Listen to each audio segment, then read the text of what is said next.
টমেটোটা সুন্দর ভাজা হয়ে গেছে, তুলে নিই।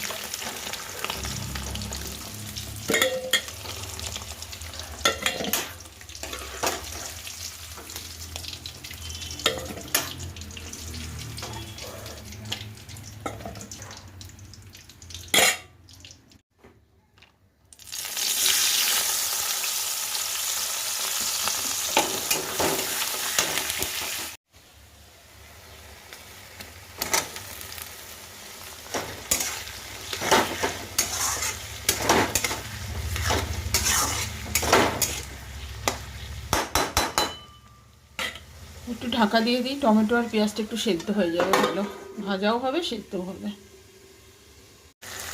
আমি ভেবেছিলাম কড়াইতে এই হাঁড়িতে ভাপাটা করব, কিন্তু ডিম অনেকগুলো যেহেতু হাঁড়িটাও ছোটো হয়ে যাচ্ছে। আবার ভাপা হোক যাই হোক একটু তো আলু লাগবেই, এখানে আলুও আছে, তো হবে না, আমি কড়াইতেই করে নেবো এবারে পোস্ত দিয়ে।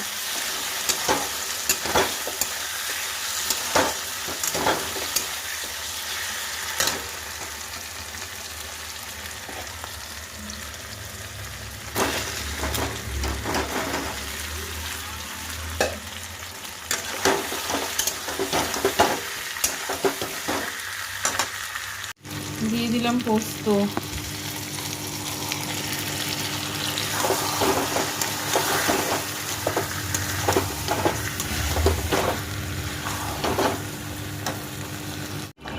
হয়ে গেছে ডিম ভাপা না, ভাপা তো আর হলো না, যাই হোক পোস্ত দিয়ে ডিম।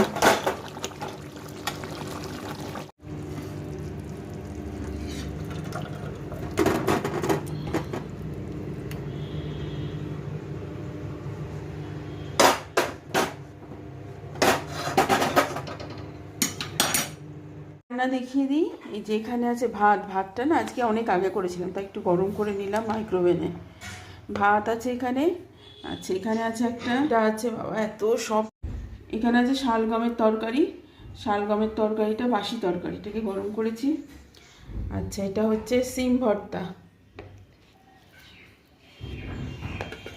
আর এখানে আছে এই যে ডিম পোস্ত, যেটা ডিম ভাপা করতে গেছিলাম, অনেক ডিম আলু হয়ে যাচ্ছে এই জন্য আর করা যায়নি, পাত্র ছোট হয়ে যাচ্ছিল, তো ডিম কী বলে পোস্ত দিয়ে ডিম।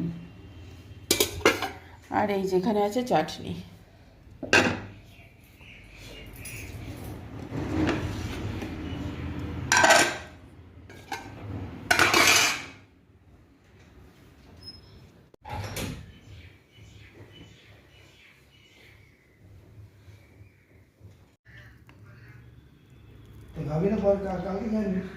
নিয়ে যেতে বলো, নিয়ে যেতে বলো। রেখে দিবি, কালকে খাবি।